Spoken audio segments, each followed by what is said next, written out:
할렐루야. 오늘 이 새벽 귀한 예배의 자리에 나오신 여러분들에게 하나님께서 주시는 놀라운 은혜가 가득하게 넘치기를 주의 이름으로 간절히 소망합니다. 우리는 지금 사순절을 보내고 있습니다. 그리고 그 사순절을 그냥 보내는 것이 아니라 주님과 동행 40일이라는 이름으로 함께 보내고 있습니다. 그리고 벌써 오늘로 주님과 동행이 28일째를 지나고 있어요. 이제 정말 2주도 채 남지 않은 시간밖에 남지 않았습니다. 다들 어떠신가요? 네. 아유, 이제야 끝이 보이네. 이러지 않으신가요? 새벽마다 일어나느라 죽는 줄 알았는데, 아직도 28일이나 이제 아직도 2주나 남았나? 혹시 이런 마음을 가지고 계시지 않습니까? 사실 맞습니다. 우리가 40일을 매일마다 이 새벽마다 예배의 자리 또 기도의 자리를 지킨다는 것이 결코 쉬운 일이 아니죠. 또 예전부터 계속 해왔으면 또 모르겠는데 이번 주동행을 계기로 믿음으로 결단하고 나오시는 분들은 아마 배로는 더 아침에 일어나는 것이 힘들지 않았을까 생각이 듭니다.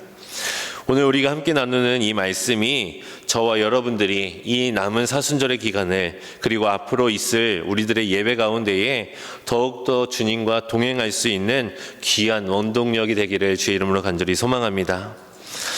여러분 혹시 나는 교회에서 목사님이나 전도사님께 전화를 받아본 적이 있다. 한번 손 한번 들어보실까요? 나는 목사님에게 또는 전도사님에게 전화를 받아본 적이 있다. 굉장히 많으시네요. 네, 손 내려주시고, 여러분 혹시 목사님이나 전도사님들한테 전화가 오면 어떤 기분이세요?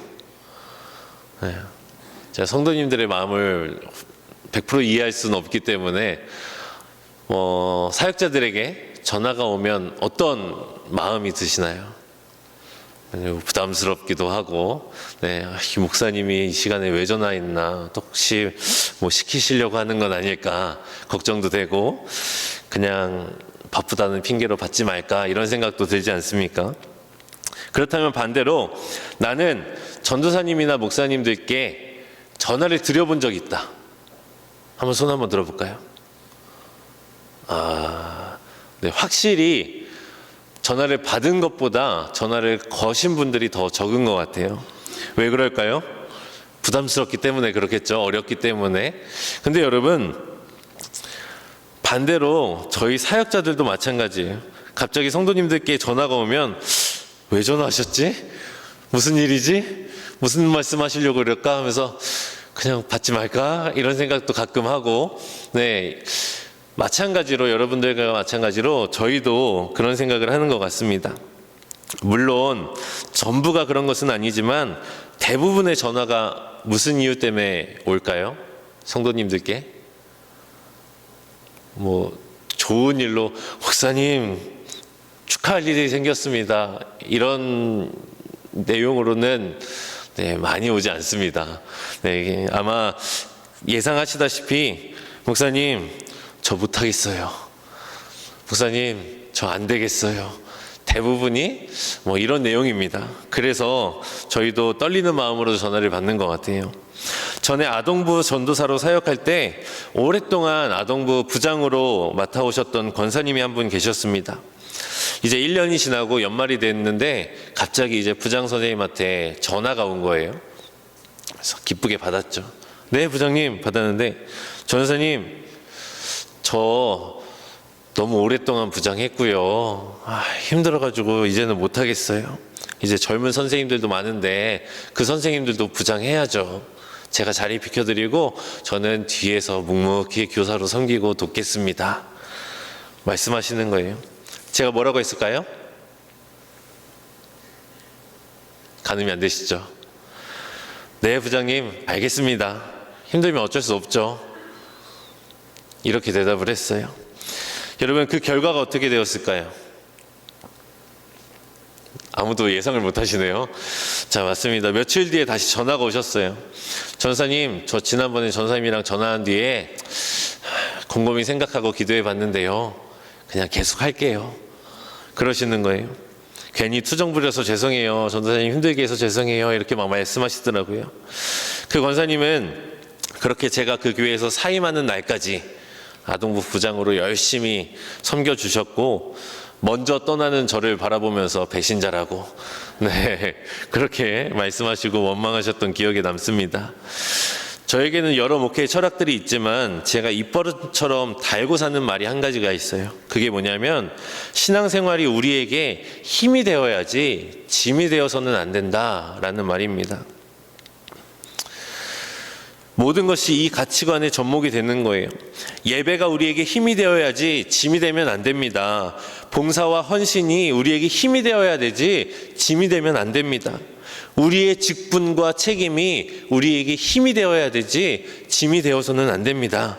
라고 제가 계속해서 말씀을 드려요. 우리의 모든 신앙생활들이 우리에게 짐이 되거나 우리에게 시험거리가 된다면 저는 그거 안 하는 게 더 낫다라고 생각하는 사람입니다. 그렇다면 여러분, 우리의 신앙생활이 누군가에게는 힘이 되지만 또 누군가에게는 짐이자 시험거리가 된다라는 말이에요. 왜 도대체 누군가는 그것을 힘으로 느끼고 누군가는 그것을 짐으로 느낄까요? 우리는 다 믿음의 사람들이고 하나님의 자녀이며 똑같은 그리스도인들인데 도대체 왜 누군가는 그 신앙으로 인하여서 힘들어하며 또 누군가는 그 신앙으로 인해 도리어 힘을 얻고 돌아가냐, 이 말인 것입니다. 도대체 어떤 차이가 있기에 이처럼 극명한 결과를 낳게 되는 걸까 고민해 보았습니다. 저는 오늘 말씀의 제목을 던지든지 드리든지 라고 정했어요. 제가 처음 우리 신성교회에 부임하고 얼마 되지 않아서 이제 교회에서 점심을 먹으면서 우리 청장년들 임원들이랑 함께 회의도 할 겸 같이 식사를 하려고 유치부실에 모였습니다. 그때 아직도 누군지 제가 찾지를 못했는데요. 하율이었는지 하영이었는지 모르지만 저한테 와가지고 쑥스러워하면서 저한테 제 손에 이렇게 사탕을 건네주는 거예요. 제가 그래서 나중에 이제 찬미 집사님한테, 집사님 그 보라색 캐릭터 티 입었던 애 있잖아요. 걔가 하율이에요 하영이에요? 그랬더니 그거 돌려 입어서 누군지 몰라요 그러시더라고요. 그래서 아직도 누군지 몰라요. 그래서 그냥 둘 중에 하나겠거니 하고 둘 다 이뻐해 주고 있는데 그 모습이 기억에 남는 거예요. 저한테 와가지고 막 쑥스러워하면서 그 사탕을 딱 건네주던 그 모습이 기억에 잊혀지지가 않습니다. 그런데 제가 교육부 사역을 굉장히 오랫동안 해왔거든요. 여러분, 대부분의 어린아이들은 어떤지 아세요? 막 간식을 먹고 있으면요, 옆에서 엄마가 막 툭툭 치면서 말하는 거예요. 야, 이거 목사님도 드시라고 갖다 드려. 막 툭툭 쳐요. 그러면 그 손에 쥔 간식을 가지고 와가지고 제 앞에다가 그냥 이렇게 던져놓고 가는 거예요. 네. 진짜 정말 대부분 10 중에 8명은 그래요. 그런데 이렇게 하영이 하율이처럼 딱 한두 명만 와가지고 제 손에다가 이렇게 간식을 딱 전해주고 가는 겁니다. 저는 이번 온기 때 과연 어떤 말씀을 나눌까 기도하던 중에 하나님께서 그 모습을 제 머릿속에 이렇게 떠오르게 하시더라고요. 그러면서 말씀하시는 거예요. 던지는 건 일방적으로 할 수 있지만 드린다는 것은 만남이 꼭 전제되어 있다라는 음성을 저한테 주시더라고요. 던지는 건요, 일방적인 거예요. 그런데 드린다라는 것은 분명히 만나야만 드릴 수 있다라는 것이죠. 저는 하나님의 이 음성이 제가 서두에서 여러분들께 제기했던 그 문제에 대한 가장 명쾌한 해답이라고 생각을 합니다. 왜 많은 사람들이 신앙생활을 하면서 거룩한 예배의 자리에서 귀한 직분의 자리에서 지치고 힘들어할까? 반대로 누군가는 굉장히 어려운 현실 가운데서도 힘들어하면서도 교회에 나와서 예배드리고 헌신하고 봉사하며 신앙생활을 하면서 그 현실을, 그 힘든 어려운 일들을 이겨낼 수 있는 힘을 얻고 충전되어서 돌아갈까? 그 차이가 바로 지금 내가 과연 던지고 있는가 아니면 드리고 있는가의 차이라고 저는 오늘 말씀을 통해 여러분들과 함께 나누고 싶습니다. 사실 우리는 너무나도 당연하게 예배를 드렸다라고 말하잖아요. 그런데 여러분, 정작 우리가 드렸다라고 말하는 그 예배가 혹시 던지고 있는 예배가 아닌지 우리는 되돌아보아야 된다는 것입니다. 오늘 본문 11절의 말씀을 우리 함께 읽어볼까요? 오늘 본문 11절의 말씀입니다. 함께 있습니다. 시작. 여호와께서 말씀하시되 너희의 무수한 재물이 내게 무엇이 유익하뇨? 나는 순양의 번제와 살찐 짐승의 기름에 배불렀고 나는 수송아지나 어린 양이나 순염소의 피를 기뻐하지 아니하노라. 아멘. 여러분, 이사야 선지자가 활동했던 이 시기에는요, 남유다가 굉장한 번영의 시기였어요.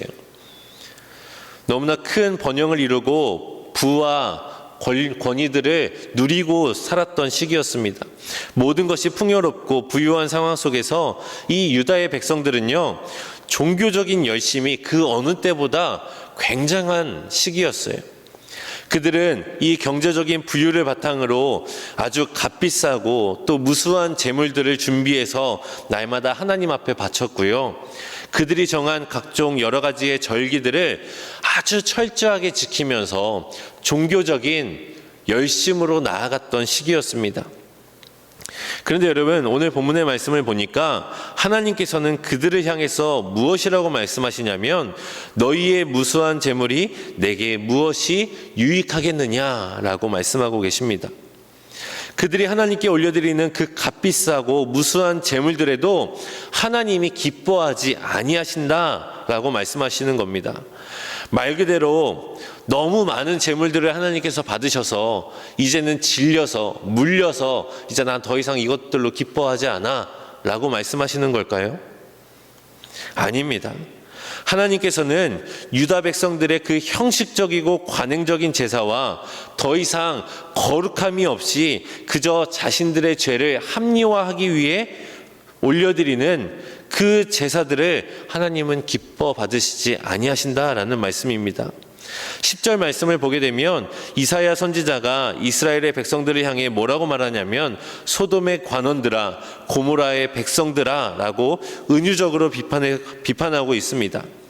이처럼 지금 이스라엘 가운데에 넘쳐나고 있는 그 죄악들 속에서 마치 면죄부처럼 좋은 재물, 값비싼 재물, 수많은 재물들을 준비해서 그것들을 자신의 죄악을 합리화하려는 그 이스라엘 백성들의 마음에 하나님께서는 이제 진저리 치시는 거예요.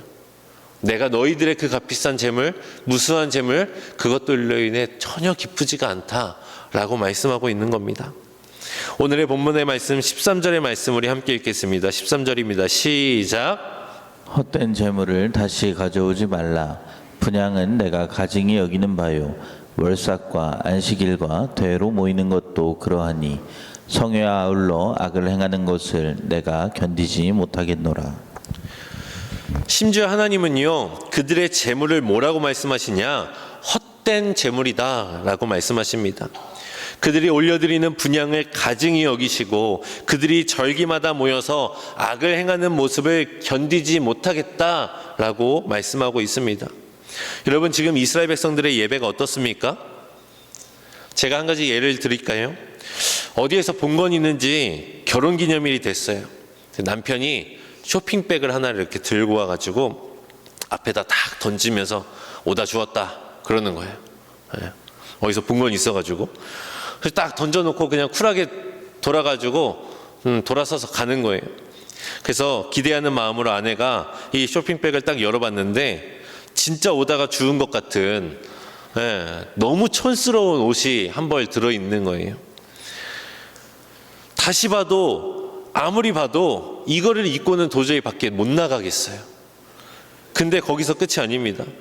옷에 붙어있는 택을 보니까 그 촌스러운 옷이 얼마였냐면 80만 원이에요. 여러분, 기분이 어떨 것 같으세요? 아내 입장에서. 그러고는 야, 나 진짜 멋진 남편이야. 결혼기념일에 내가 80만 원짜리 옷을 선물하고 그것도 쿨하게 딱 던져놓으면서 오다 주었다. 난 진짜 쿨한 남자야. 이러면서 막 뿌듯해하고 있는 남편의 모습을 보면 여러분 어떤 감정이 드세요? 한 대 쥐어받고 싶지 않아요? 그 80만 원이면은 내가 좋아하는 꽃을 사고 옷도 사고 반지도 사겠다 막 이러면서 한 대 쥐어받고 싶잖아요. 마치 이와 같은 겁니다. 그냥 자기 만족인 거예요. 선물을 받을 사람에 대한 고민과 이해가 하나도 없이 그저 내가 좋은 남편이 되는 것, 비싼 선물을 사서 아내에게 선물해주는 그런 멋있는 남편이 되는 것, 그냥 그 자기 만족에 빠져 있는 것이죠. 비싸면 다 좋겠지라며 비싸기만 한 옷을 사서 던져놓는 것과 그 이스라엘 백성들의 제사가 별반 다르지 않았다라는 겁니다. 이스라엘 백성들도 하나님 앞에서 제사를 드리면서도 그 제사를 받으실 하나님에 대한 이해와 하나님의 마음에 대한 공감이 전혀 없었던 거죠. 하나님께서 이 제사를 만드신 목적이 무엇입니까? 희생제물을 통하여서 자기가 지은 죄를 참혹히 깨닫고 하나님의 사랑과 용서하심 앞에 철저하게 회개하고 더욱더 거룩하며 구별된 삶을 살아갈 수 있도록 하나님께서 우리에게 주신 선물과 같은 제도가 제사 아니겠습니까? 그런데 그들은 그 제사를, 하나님의 성품을 오해한 채로 그저 자기들의 만족으로 자신들의 죄를 합리화하는 수단으로만 여겼던 것입니다. 그렇기에 하나님은 그들의 제사를 향해서 12절의 말씀에서 이렇게 말씀합니다. 12절의 말씀도 우리 함께 읽어볼까요? 12절입니다. 시작. 너희가 내 앞에 보이러 오니 이것을 누가 너희에게 요구하였느냐? 내 마당만 밟을 뿐이니라. 아멘. 그들의 제사는 그저 하나님 앞에 보이기 위한 제사였다라고 말씀합니다. 하나님을 만나고 하나님께 올려드리는 제사가 아니라 그저 보여지기 위한 제사, 남에게 보이기 위한 제사, 하나님께서 요구하신 적이 없는 제사, 내가 시간을 내고 돈을 내고 비싼 재물을 샀지만 그저 마당만 밟고 하나님을 만나지 못하는 그런 제사라고 말씀하고 계시는 겁니다. 사랑하는 성도 여러분, 이 말씀을 들으면서 한번 나의 예배를 돌아보시길 바래요. 내 예배를, 나의 신앙생활을 한번 점검해 보자고요. 과연 나는 하나님을 만나고 정성껏 하나님께서 기뻐하실 만한 예배를 준비해 놓고 그것을 하나님을 만나며 그것을 하나님께 드리고 있는가? 아니면 오늘 말씀에 이 이스라엘 백성들처럼 그저 나의 만족으로 하나님과 사람들에게 보여주기 위한 마당만 밟고 돌아가는, 하나님께 그냥 무책임하게 던져버리고 돌아오는 그러한 예배는 아니었는가? 우리의 예배가, 우리의 섬김이, 우리의 직분이 힘이 아니라 도리어 짐이 되고 있다면 아마 우리는 우리의 예배를, 그 섬김을, 그 직분을 하나님께 던지고 있는 우리의 모습을 보게 될 것입니다. 하나님께서 받으시는 것은 중요한 것이 아니라, 하나님께서 받으시는 것이 중요한 것이 아니라 그저 내가 드렸다라는 것에 만족하는 예배, 내 시간을 할애했고 내 재정을 드렸고 내 재능을 드렸으니 그것으로 만족하는 그러한 예배가 우리의 예배가 되고 있지는 않습니까? 겉으로는 완벽해 보여요. 신앙도 좋아 보입니다. 그런데 오늘 말씀에서 하나님의 반응은 매우 충격적입니다. 야, 누가 그걸 원한대? 라고 말씀하는 거예요. 내가 볼 때는 만족스러운 예배, 내가 볼 때는 좋은 예배라고 생각했는데 하나님이 우리에게 말씀하고 계시는 겁니다. 누가 그거 원하기나 한다니? 그거 누가 받아준대? 라고 말씀하시는 거예요. 여러분, 엄마가 야, 목사님도 간식 좀 갖다 드려 라고 했을 때 그 아이가 던지는 그 간식이요, 제 손에 들어오는 확률이 몇 퍼센트나 될 것 같아요? 10%? 20%밖에 안 돼요. 그 아이에게는 목사님이 그 간식을 받아서 먹는 게 중요한 게 아니에요. 그냥 엄마가 가져다 주랬으니까 목사님한테 던지면 그걸로 끝인 거예요. 막 쫄래쫄래 와가지고 저는 보지도 않아요. 그냥 휙 던져버리고 돌아서 엄마한테로 가는 거예요. 왜? 엄마가 시켰으니까, 엄마한테 보여주니까. 나 목사님한테 간식 줬어, 이거를 보여주기 위한 행동일 뿐이기 때문입니다. 창세기 4장 3절에서 5절의 말씀을 보면 우리가 너무나 익히 잘 알고 있는 가인과 아벨의 제사가 나옵니다. 우리 함께 읽어볼까요? 3절부터 5절까지의 말씀 우리 교독하겠습니다. 세월이 지난 후에 가인은 땅의 소산으로 제물을 삼아 여호와께 드렸고 아벨은 자기도 양의 첫 새끼와 그 기름으로 드렸더니 여호와께서 아벨과 그의 제물은 받으셨으나 가인과 그의 제물은 받지 아니하신지라 가인이 몹시 분하여 안색이 변하니. 아멘. 여러분, 여기에서 가인과 아벨이 드린 이 제물이라고 하는 것의 히브리어를 보면요, 미느하라는 단어가 쓰였습니다. 우리가 생각하기에 가인의 제물과 아벨의 제물이 다르다고 생각하잖아요.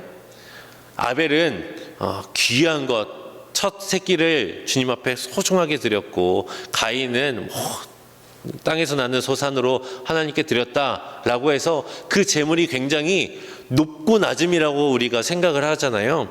근데 성경에서 기록하기는 이 미느하라는 단어로 똑같이 쓰였다라는 거예요.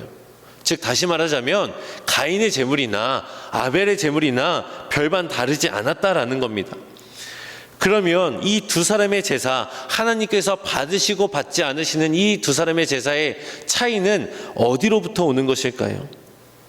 오늘 4절과 5절의 말씀을 다시 한번 보면요, 4절의 말씀에서는 여호와께서 아벨과 그의 제물은 받으셨으나 라고 말합니다. 그리고 이어서 5절에서는 가인과 그의 제물은 받지 아니하신지라 라고 말씀합니다. 여러분, 즉 하나님께서는요, 단순히 제물만을 평가하신 것이 아니라 제물보다 앞서서 등장하는 것이 무엇이냐? 바로 아벨과 가인이라는 거예요. 즉 하나님은 제물보다 그 사람을 먼저 받으셨다는 것입니다. 아벨을 받으셨기 때문에 아벨의 제물을 받으신 것이고요, 가인을 받지 않으셨기 때문에 가인의 제물 또한 받지 않으셨다라는 것이죠. 이와 마찬가지로 하나님께서는 우리의 예배를 받기 이전에 우리의 존재를 먼저 받으시는 분이심을 믿으시길 바랍니다. 여러분, 우리가 드리고 하나님께서 받으신다는 것은 곧 무엇을 의미합니까? 앞서 이야기한 것처럼 만남을 이야기하는 거예요. 내가 하나님 앞에 나의 예배를 드리고 그 예배를 하나님께서 받으셨다라는 것의 전제는 만남이 있어야 된다는 겁니다. 즉 우리의 예배는 하나님과의 만남입니다. 하나님과 직접 얼굴을 대면하고 우리가 정성껏 준비했던 그 예배를 기뻐하실 하나님을 생각하며 정말 고르고 고른 나의 가장 소중한 선물을 하나님께 드리고 그 선물을 하나님께서 받으시는 자리가 바로 우리의 예배의 자리가 되는 것이죠. 그런데 여러분, 이 하나님과의 만남, 이 하나님과의 그 예배에는요, 놀라운 비밀이 한 가지가 있습니다. 그게 무엇인지 아십니까? 그것은 바로 우리가 하나님께 드린다고 생각했는데요, 실제적으로는 더 많이 우리가 받는다라는 것이에요. 만남이라는 게 그런 거 아닐까요? 항상 부모님께서 하셨던 말씀 중에 하나가 뭐냐면, 진규야, 그릇은 비워서 드리는 게 아니야 라고 가르쳐 주셨어요. 성도님들께서 또 아는 분들께서 이렇게 음식을 주시면 그 그릇을 씻어서 돌려드릴 때 빈 그릇으로 돌려드리는 건 예의가 아니라는 거예요. 뭐가 됐든 그 그릇을 채워서 돌려드려야 된다라고 말씀하셨어요. 때로는 내가 드린 그 반찬통에 뚜껑이 닫히지 않을 정도로 더 많은 것으로 돌려받을 때도 있습니다. 마찬가지로 우리도 그 예배의 자리, 또 섬김의 자리, 봉사의 자리에서 하나님께 나의 것을 드릴 때에 하나님께서는 그보다 더 큰 것으로 우리가 주님께 드린 그 빈자리를 채우신다는 것을 여러분 믿으시길 바랍니다. 그렇기 때문에 우리의 예배가 힘이 되고 우리의 섬김이 힘이 되며 우리의 직분과 책임이 도리어 우리에게 힘이 될 수 있는 것입니다. 이것이 바로 하나님과의 만남의 놀라운 비밀이에요, 여러분. 주님께 나의 예배를 던지는 사람은요, 돌아올 수가 없습니다. 왜냐? 만남이 없기 때문에, 일방적이기 때문에, 그냥 내 안에 있는 것들을 계속해서 던지기 때문에 뒤돌아보면 공허함과 허망함만이 남기 마련입니다. 그렇기 때문에 지치고 힘들 수밖에 없어요. 교회 나와서 섬기고 예배하는 것이 내 수고이며 나의 노력이 될 수밖에 없기 때문에 우리는 힘이 될 수밖에 없는 겁니다.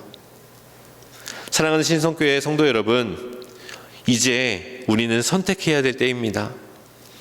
나는 계속해서 하나님께 나의 예배를 던지며 살아가든지, 아니면 예배를 통하여서 하나님을 대면하며 우리의 예배를 드리고 또 하나님으로부터 채워지는 삶을 살아갈 것인지 우리는 이제 선택해야 합니다. 우리 이제 더 이상 나는 예배 드리고 왔다라는 자기만족으로 스스로를 속이지 맙시다.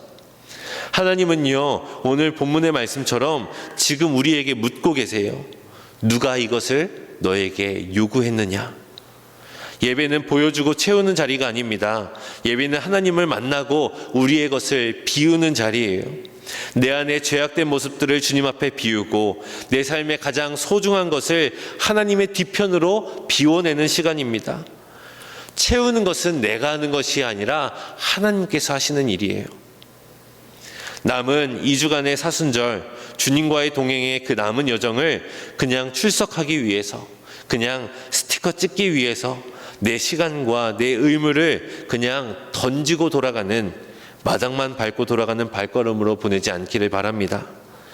하나님을 실제로 만나고 주님과의 만남으로 주님께 드려지는 귀한 예배로 그 시간을 채우시길 바랍니다. 주님과 얼굴을 마주하며 두 눈을 맞추며 깊은 교제와 기도의 대화를 통해서 온전히 하나님께 드려지는 그 예배로서 우리가 만들어 나갑시다. 가인과 아벨도 똑같은 제물이었지만 그들의 마음가짐이, 하나님을 향한 마음이 너무나도 다른 결말을 만들어냈던 것처럼 같은 시간, 같은 자리라 할지라도 이제는 우리의 예배가, 우리의 섬김이, 우리의 직분이 이제는 더 이상 짐이 아니라 우리에게 힘이 되기를 간절히 소망합니다. 여러분, 이제는 더 많이 채워질 것이에요. 책임의 자리가 아니라 기쁨의 자리로 변하게 될 것입니다. 우리 시간 믿음으로 함께 결단하며 나아갑시다.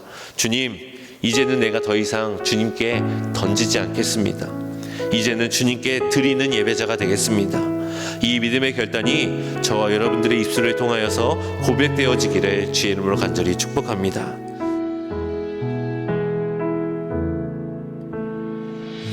나는 하나님을 예배하는 예배자입니다. 내가 서 있는 곳 어디서나 하나님을 예배합니다. 내 영혼 거룩한 은혜를 향하여 내 마음 완전한 하나님 향하여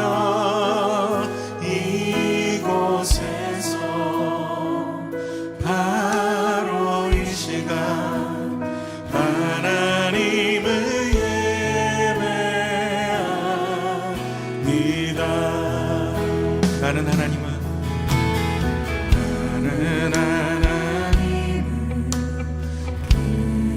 예배하는 예배자입니다. 내가 서 있는 곳 어디서나 하나님을 예배합니다. 내 영혼 거룩한 은혜를 향하여 내 마음 완전한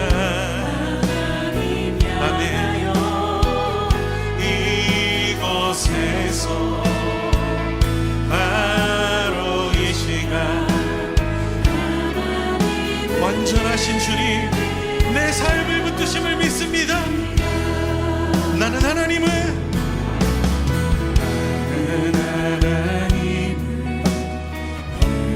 내 안에 예배자 내가 서 있는 곳 내가 서 있는 곳 어디서나 하나님을 예배합니다. 내 영혼 거룩한 은혜를 향하여 내 마음 완전한 하나님 향하여 이곳에서 바로 이 시간 하나님을 예배합니다. 내 영혼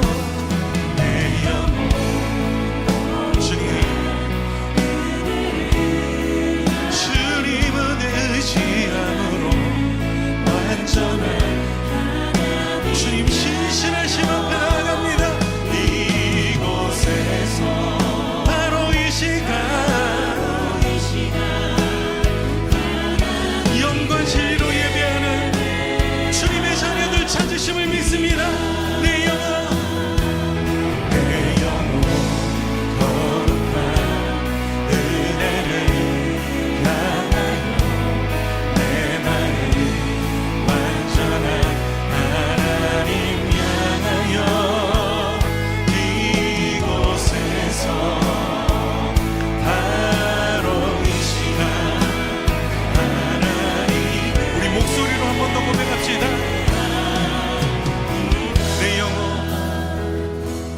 내 영혼 거룩한 은혜를 향하여 내 마음 완전한